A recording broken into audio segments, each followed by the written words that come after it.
우리나라에 개신교회의 복음이 들어온 지 어느덧 134주년이 되었어요. 1885년 4월 5일 부활주일 아침이니까 벌써 그렇게 되었는데, 그동안 한국 개신교회는 1980년대까지 경제 성장과 함께 놀라운 부흥과 성장을 했습니다. 세계 선교 역사상 유례가 없을 정도로. 그러다가 1990년대에 들어와서 성장이 둔화되더니 2000년대에 들어와서는 마이너스 성장을 기록하고 최근에는 쇠퇴하고 있어요.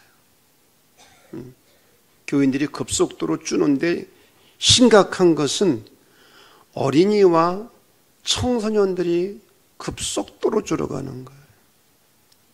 물론 저출산이 큰 요인이기도 합니다만은, 사회학적으로 보면 쇠퇴의 원인이 여러 가지가 있습니다. 첫째는 사회학적 요인입니다. 대체종교의 발달.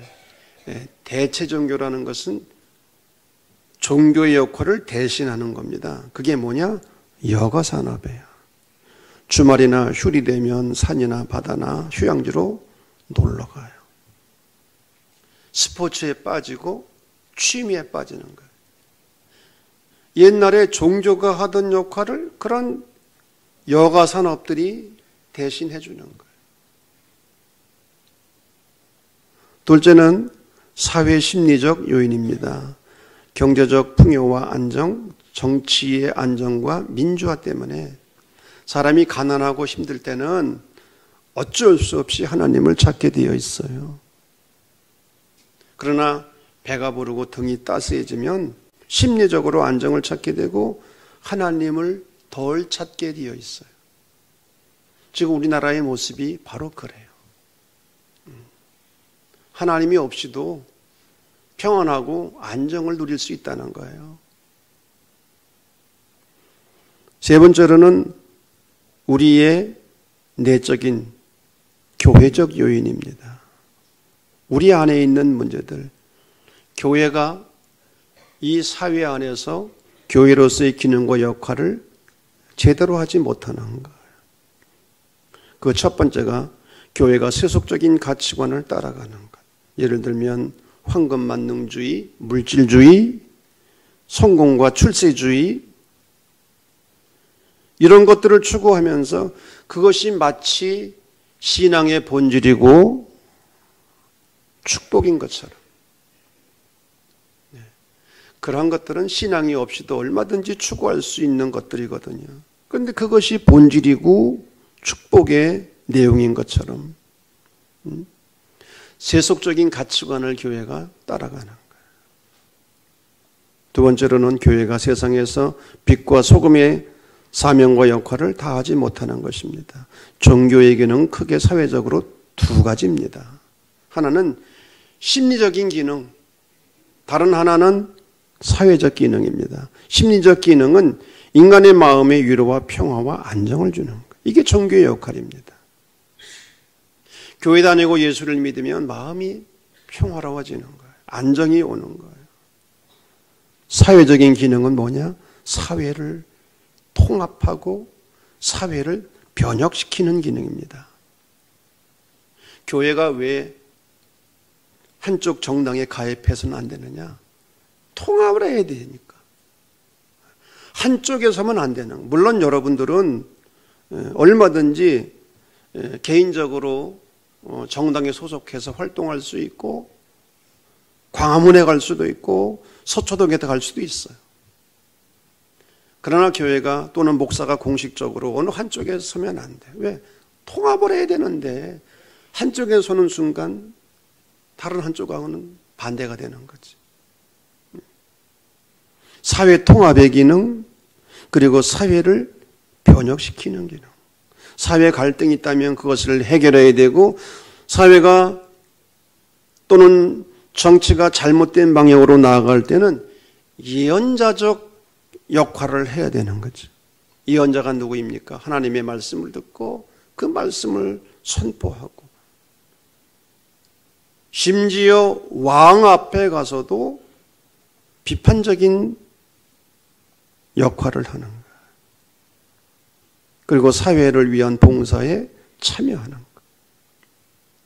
이런 사회적 기능에 있어서 교회가 제대로 역할을 했는가?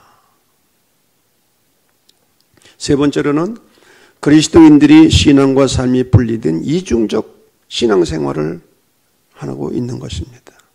믿음만 좋은 성도가 되는 거예요. 그래서 교회가 사회에서 부정적인 인상을 받게 되었고, 교회가 세상을 염려하는 것이 아니라 세상의 교회를 염려하는 그런 시대가 되었어요. 어떤 사람이 천국에 갔더니 천국에는 목사의 입과 성도들의 귀만 와 있더라. 풍자적인 이야기입니다. 배를 타고 가다가 사람들이 물에 빠져 죽게 되었는데 살아있는 것은 예수 믿는 사람들의 주둥이만 살았더라. 이게 다 풍자적인 얘기예요. 말만 하고 실천하지 않는 그리스도인들을 비판하고 있는 거죠. 교회 다니는 사람들이 말만 많고 행동으로 실천하지 않는다는 거예요. 이러한 현실 속에서 오늘날 한국교회가 많이 읽고 배우고 듣고 실천해야 될 말씀이 바로 야고보서인 거예요. 왜?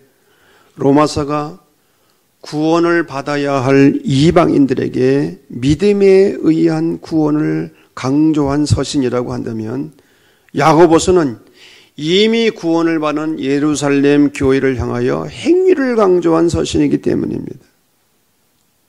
로마서가 사람이 하나님 앞에서 어떻게 의롭다 하심을 얻게 되는가 하는 칭의의 원인을 말하고 있다고 한다면,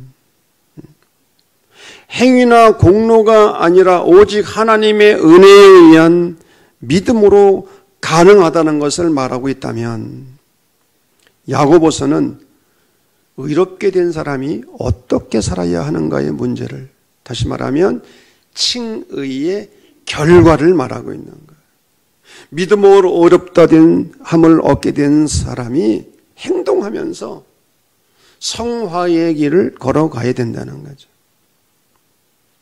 신앙과 행위의 문제는 새의 두 날개와 같습니다. 새가 한쪽 날개만 가지고는 날 수가 없는 거예요. 믿음은 추상적인 것이 아니고 생활적인 것입니다. 그래서 믿음은 명사가 아니라 동사다. 유명한 말입니다. 구체적인 신앙생활을 하는 것이 아니라 추상적인 신앙생활을 한다는 거예요. 한쪽 날개에 문제가 있다는 거예요. 어떤 사람은 행동을 우선으로 해요. 행동을 강조해요. 또 어떤 사람은 행동은 부족한데 믿음을 강조해요. 여러분 요즘 보십시오. 어떤 사람은 기도는 하지 아니하고 기도의 자리는 나오지도 않아. 근데 서초동 가고 광화문 가요. 그런 사람이 있잖아요. 기도 자리는 안 나와. 근데 어떤 사람은 서초동이나 광화문에 관심이 없어. 기도만 해. 이것도 언밸런스지. 한쪽으로 치우친 거예요.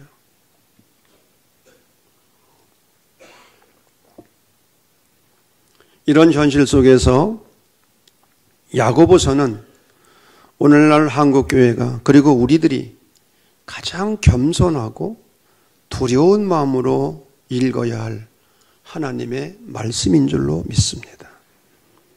오늘의 성경 본문은 야고보서 가운데 핵심이 되는 말씀이에요. 주제가 되는 말씀이에요. 한마디로 뭐냐? 행함이 없는 믿음은 죽은 믿음이다. 오늘 2장 17절 말씀이 있죠. 이와 같이 행함이 없는 믿음은 죽은 믿음이라. 26절 말씀, 영혼 없는 몸이 죽은 것 같이 행함이 없는 믿음은 죽은 것이라. 그러면서 구체적인 예까지 들고 있어요. 어려움을 당한 이웃에게 말로만 하고 구체적으로 도와주지 않으면 참된 믿음이 아니라는 거예요. 예를 들면 헐벗고 굶주린 형제가 있는데 평안히 가라, 덥게 하라, 배불리 먹어라, 말만 하고 도와주지 않으면 아무런 소용이 없다는 거지. 여러분 아침 드시고 오셨습니까? 오늘 점심때 가서 맛있는 거 사드시기 바랍니다. 그냥 말로만 하는 거예요. 오늘 시온찬양대 수고 많았는데 점심때 가서 비싼 불고기 사드시기 바랍니다. 예? 이 말로만 하는 거야. 말로만 도와주진 않고. 이와 같이 행함이 없는 믿음은 죽은 믿음이라는 것이죠. 예수님께서 산상수훈에서 말씀하셨습니다. 입으로 주여 주여 하는 자마다 천국에 들어갈 것이 아니라 다만 하늘에 계신 네 아버지의 뜻대로 행하는 자라에 들어가리라. 야고보는 행함이 있는 믿음을 강조하면서 구체적인 예를 두 가지를 들고 있어요. 믿음의 조상이라 불리는 아브라함과 그리고 기생 라합입니다. 아브라함이 누구입니까? 갈대아 우르에 살고 있는 이 아브라함을 하나님이 부르셨어요. 고향을 떠나 내가 네게 지시한 땅으로 가라. 내가 너에게 땅을 줄 것이고 네 후손이 하늘의 별처럼 번성하게 할 것이고 네가 복의 근원이 될 것이다. 여러분 고대 부족 사회에서 고향을 떠난다고 하는 것은 죽음과 같은 거예요. 그럼에도 불구하고 아브라함은 하나님의 약속을 바라보면서 고향을 떠난 거예요. 하나님의 뜻대로 살기 위해서 삶의 자리를 포기한 거예요. 하나님의 약속을 믿고 행동으로 옮긴 거예요.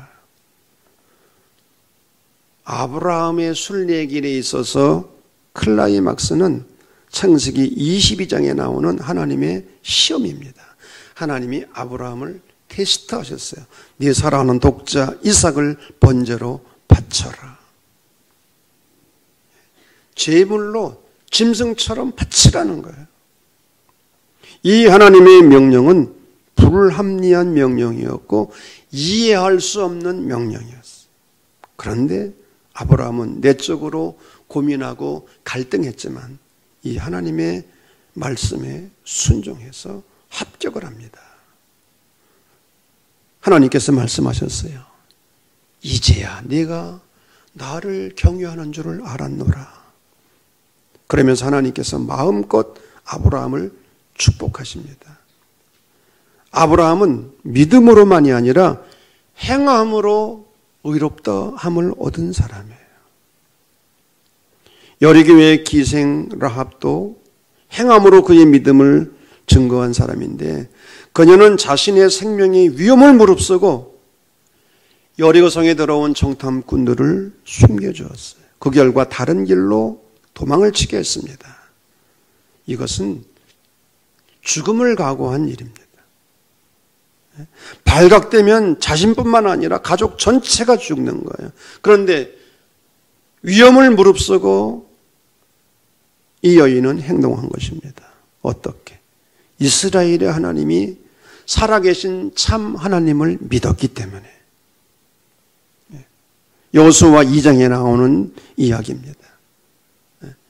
하나님이 살아계신 하나님이심을 믿었기 때문에 주저함이 없이 자신의 생명을 모함하면서까지 하나님의 사람들을 보호했던 것입니다. 그래서 이런 행동으로 그녀는 가족과 함께 구원을 받았어요.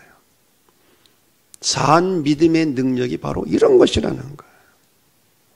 그러면 오늘날 우리가 행동하는 신앙생활을 해야 할 텐데 오늘 구체적인 우리의 삶의 현장에서 우리가 그리스도인으로서 해야 할 구체적인 행동이 무엇인가? 야고보서가 우리에게 강조하고 있는 행동하는 믿음은 어떤 믿음인가? 첫째는 정직입니다. 정직한 말과 행동. 배제학당을 졸업하고 진실한 그리스도인이며 우리 민족의 지도자였던 도산 안창호 선생. 이분의 교육의 목표가 무엇이었습니까? 정직한 사람을 기르는 거였어요. 정직한 사람을 기르는 것에 교육의 목표를 둔 학교가 있습니까? 도사는 학생들에게 끊임없이 이런 말을 했다고 그래요. 죽더라도 거짓이 없어라. 농담으로라도 거짓을 말하지 말라.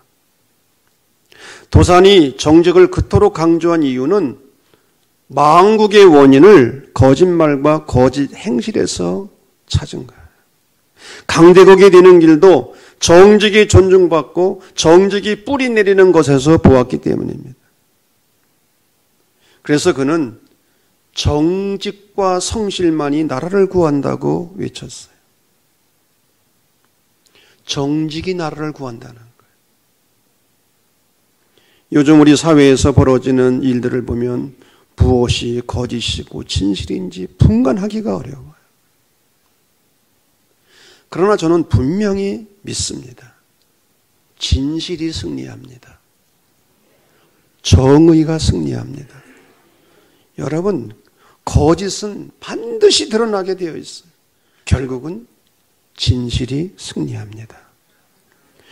그리스도인들은 진실하게 말하고 솔직하고 정직한 행동을 함으로 세상 사람들로부터 저 사람은 교회 다니는 사람이라고, 그렇기 때문에 믿을 수 있다는 말을 들어야 할 줄로 믿습니다. 정직, 말과 행동에 있어서의 정직, 그 어느 때보다도 이런 행위가 필요한 때인 줄로 믿습니다. 두 번째로는 정의에 대한 예민한 감각입니다.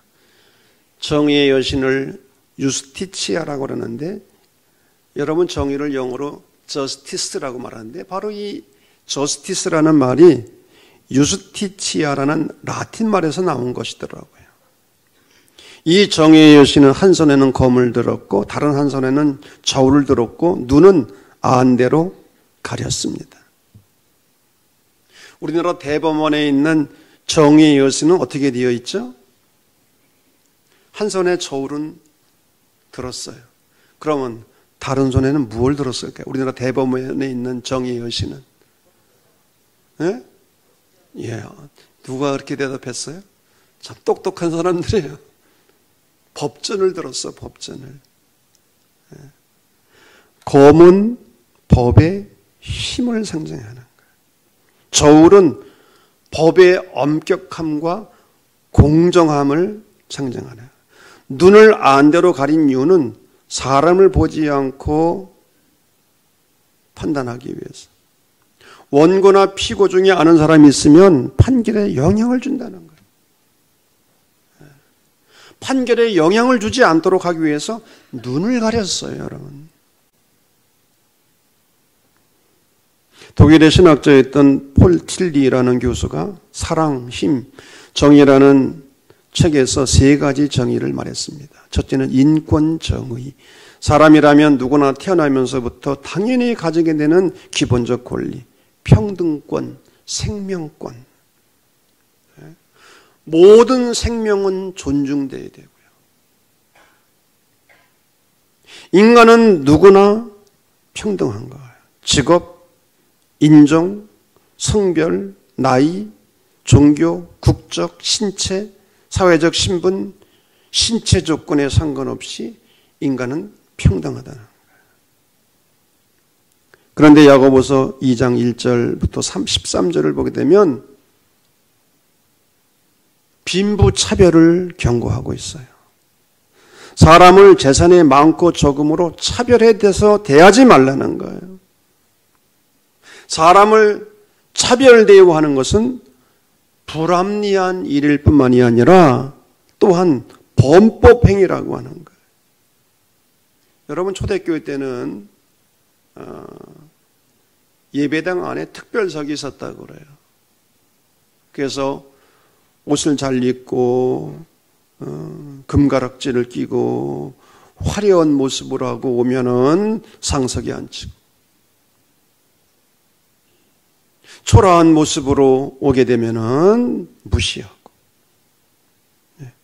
이렇게 차별 대우하는 것은 범법행위라는 거예요. 왜? 모든 그리스도인에게 절대 규범이 되는 불변의 율법이 있는데 그 율법은 이웃사랑의 법입니다.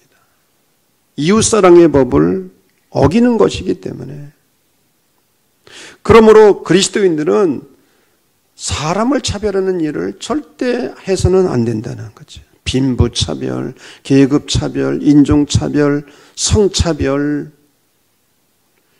이런 죄를 지어서는 안 되는데 그것 때문에 우리가 심판을 받는다는 거죠.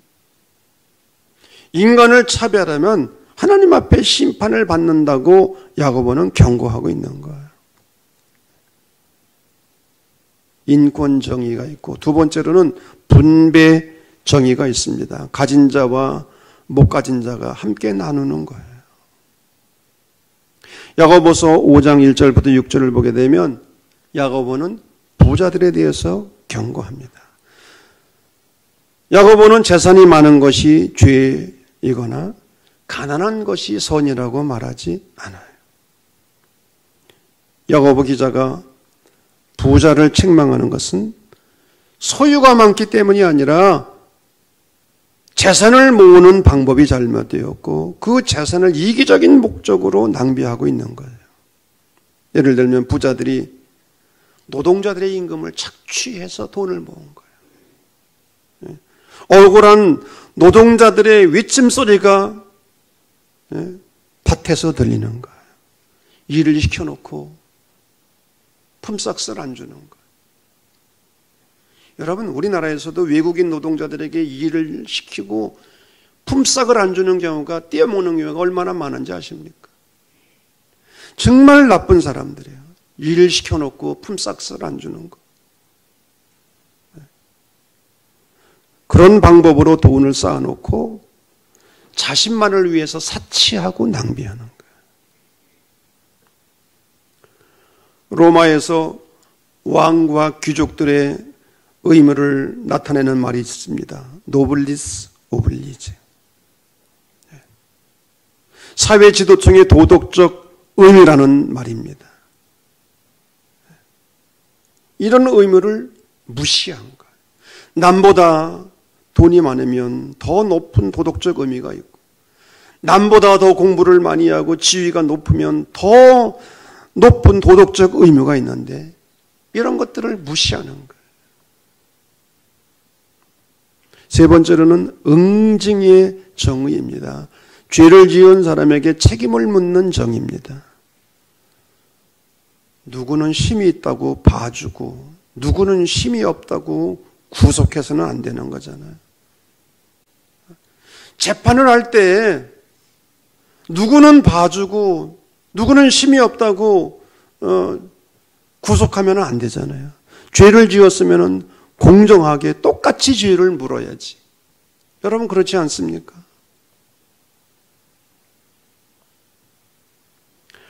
문재인 대통령께서 취임사에서 멋있는 말을 했습니다. 기회는 균등하고 과정은 공정하고 결과는 정의로운 나라를 만들겠다. 그런데 과연 오늘의 우리나라가 그렇습니까? 사회 지도층을 바라보는 국민들의 시선은 그렇지 않아요. 일부 사회 지도층들이 가지고 있는 지위와 권력과 돈을 이용해서 반칙을 하고 있는 거예요. 부모의 지위와 권력을 이용해서 자녀들의 대학 입학을 위해 수단과 방법을 가리지 않아요. 여러분, 스포츠에서 중요한 것은 실력과 함께 룰입니다. 이 룰을 어기면 안 되는 거예요. 요즘은 축구나 배구를 할 때 리플레이를 억울하면 리플레이를 하게 돼. 이게 왜냐면 사람의 눈이 이게 정확하지 않고 너무 빠르니까 공이, 그러면 다시 녹화된 거를 틀어보는 거예요. 그러면 정확하게 판단을 하는 거지. 그러면 억울하지가 않은 거예요. 여러분, 이 운동을 해보면은요, 억울하게 이 심판이 판단을 해가지고 한 점이 왔다 갔다 하면 이게 결과에 엄청난 영향을 미치는 거예요. 공정해야지요.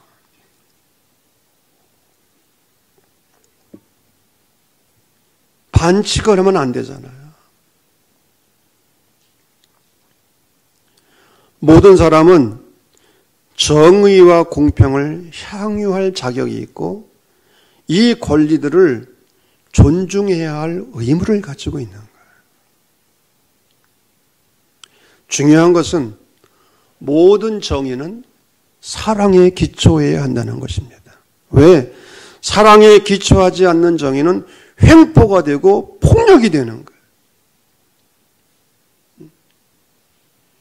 힘이 없는 정의도 문제지만 이 사랑이 없는 정의도 횡포가 되는 거예요. 그리고 개인의 정의 못지않게 중요한 것이 있습니다.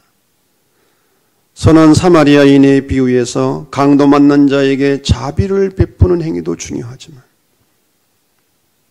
한 걸음 더 나아가 강도들이 출현하지 못하도록 제도화하고 사회적 장치를 마련하는 것, 이거 동시에 중요한 거예요.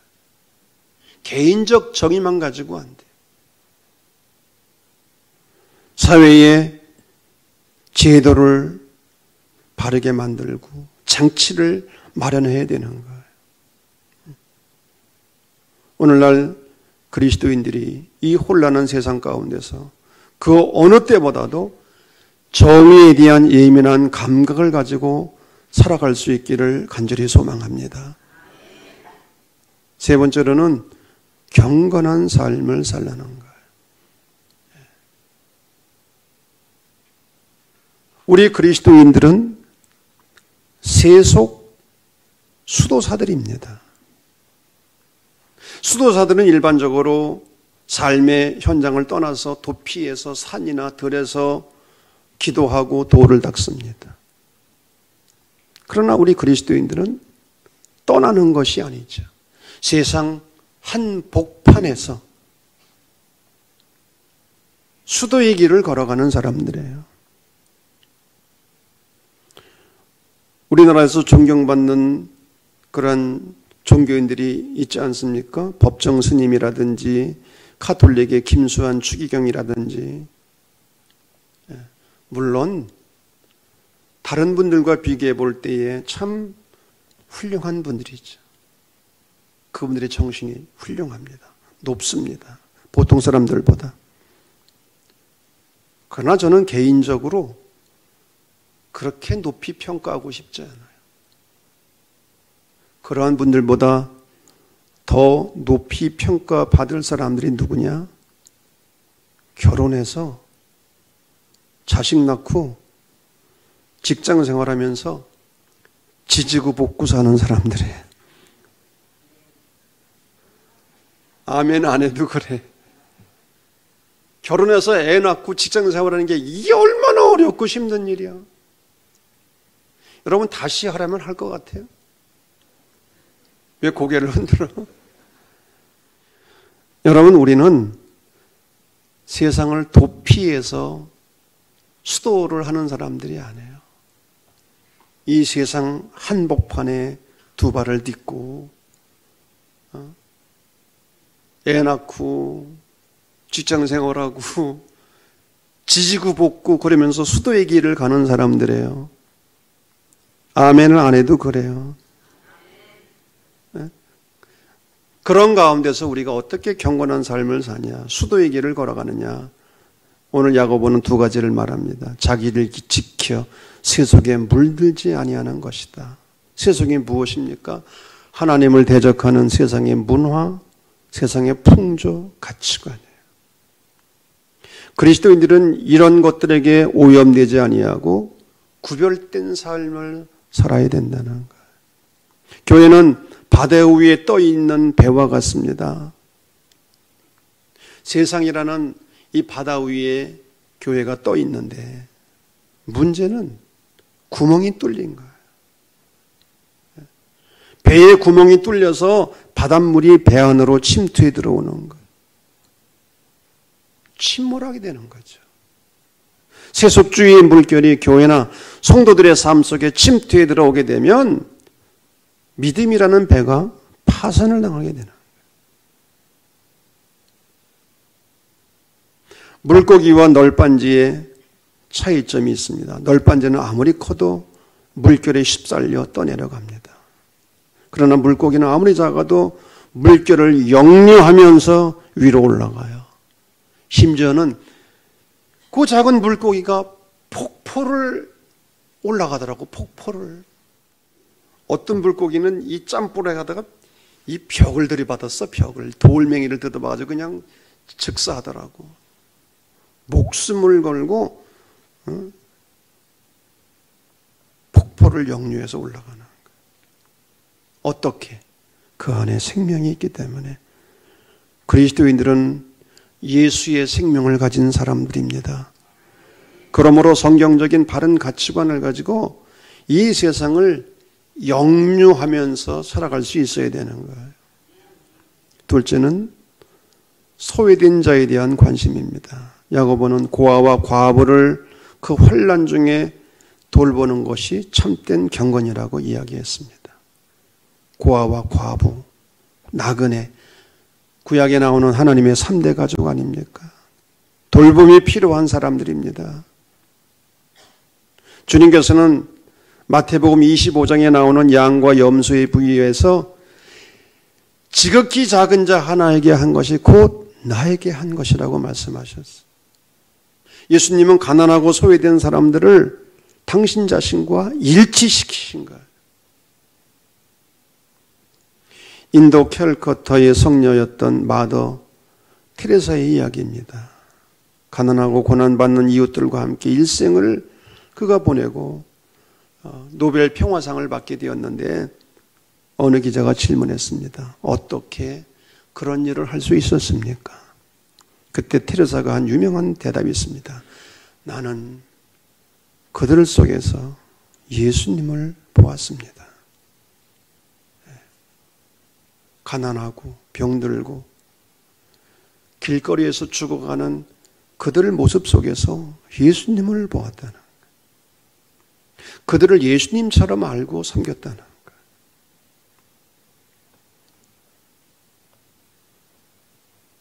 우리보다 조금 앞서 이 시대를 살아간 우리에게 신앙과 행위의 균형을 이룬 모델이 되시는 분이 있습니다. 장기려 박사님.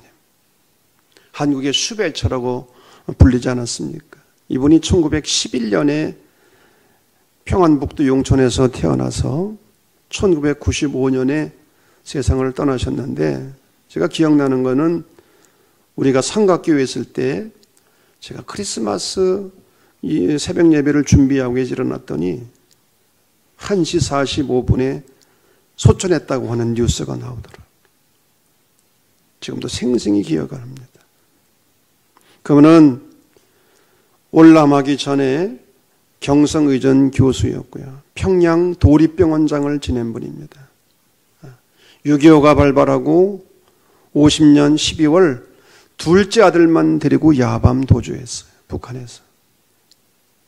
북에는 부인과 5명의 자녀를 두고 생이별을 한 거예요.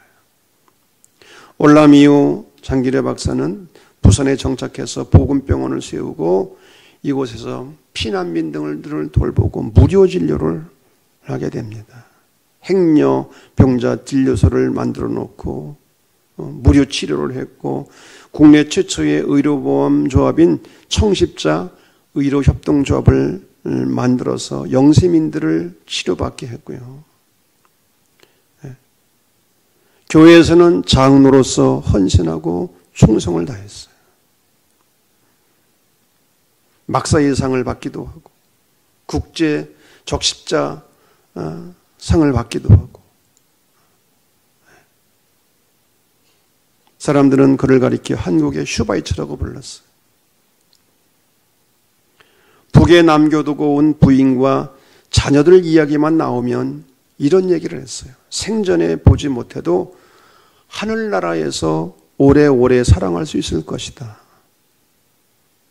재혼하라는 권유에도 불구하고 나는 사랑하는 사람과 영원히 살기 위해서 혼자 산다. 끝까지 독신으로 살다가 하나님의 부르심을 받게 되었습니다. 이분의 신앙과 영성을 네 가지로 말할 수 있어요. 사랑과 선의. 하나님의 사랑을 구체적인 의술로서 표현을 한 거예요. 그의 의료 윤리는 환자에 대한 사랑에 기초하고 있었습니다. 무사, 무욕, 사리사욕을 탐하지 않았어요. 그가 나이를 먹어서 죽음을 앞두게 되었을 때 이런 말을 했습니다.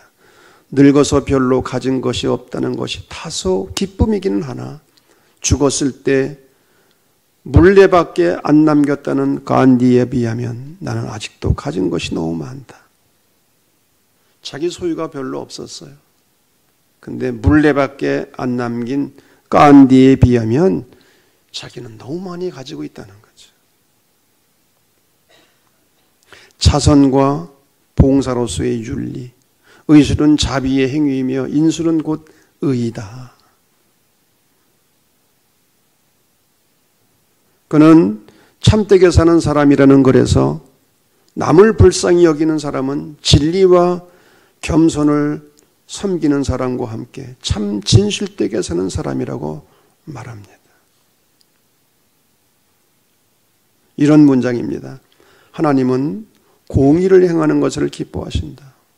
어느 누구든지 다 같이 동일하게 대우해 주신다. 인격에 차별을 두지 않으신다. 우리도 공의를 행하는 참된 삶을 살려면 사람을 차별하지 않고 사랑할 수 있어야 한다. 이 세상에서 고아와 과부, 신체장애자, 정신박약 아들을 참마음으로 사랑하는 사람이 참되게 사는 사람이다. 의료를 통한 봉사, 그것이 그의 윤리이자 영성이었어요. 마지막으로 함께하는 사회. 그가 추구했던 것은 함께하는 사회였어요. 함께 서로 공생하고 상생하자는 거예요.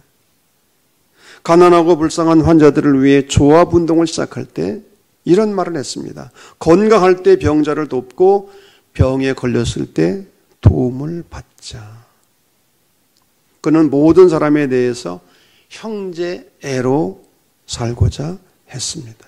북한 사람들도 원수나 적으로서가 아니라 가족이나 동포로 대하고 그들을 사랑으로 감싸고 용서해야 된다고 말했습니다. 함께하는 사회는 그의 일관된 신념이자 실천 강령이었어요. 장기래 박사는 한평생을 살면서 생명, 사랑, 평화를 소중히 여겼습니다. 또한 그리스도교적 사랑의 기초에서 사회 참여 혹은 사회 봉사의 모델을 제시했어요. 그는 의사로서, 그리스도인으로서, 교회에서는 장로로서 선한 사마리아인처럼 이웃사랑을 구체적으로 실천한 분입니다. 야고보서를 마무리하면서 마지막으로 중요한 것이 하나 있습니다. 야고보서의 새 행함은 그리스도의 속죄와 사랑으로부터 오는 윤리이지만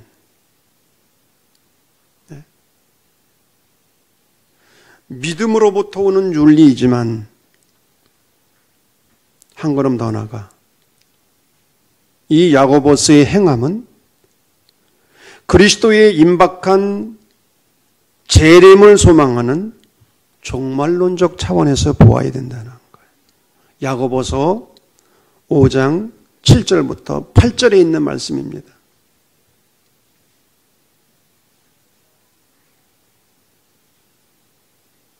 앞에 성경 구절이 있으니까 다 같이 한번 읽겠습니다. 시작. 그러므로 형제들아 주께서 강림하시기까지 길이 참으라. 보라, 농부가 땅에서 나는 귀한 열매를 바라고 길이 참아 이른 비와 늦은 비를 기다리나니 너희도 길이 참고 마음을 굳건하게 하라. 주의 강림이 가까우니라. 아멘. 주께서 강림하시기까지 길이 참으라. 누구처럼? 농부처럼. 농부가 이른 비와 늦은 비를 기다리는 것 같이 참고 기다리는 거예요. 왜? 주님의 강림이 가깝기 때문에. 한마디로 말하면 이 야고보서의 행함과 윤리는 종말론적 신앙에서 오는 거예요. 내 인생의 종말을 바라보고 역사의 완성으로서의 예수님의 재림을 소망하면서 우리가 종말론적 신앙을 가질 때 이런 행함이 나온다는 것이죠. 말하기는 믿음과 행함이 아름다운 조화를 이루면서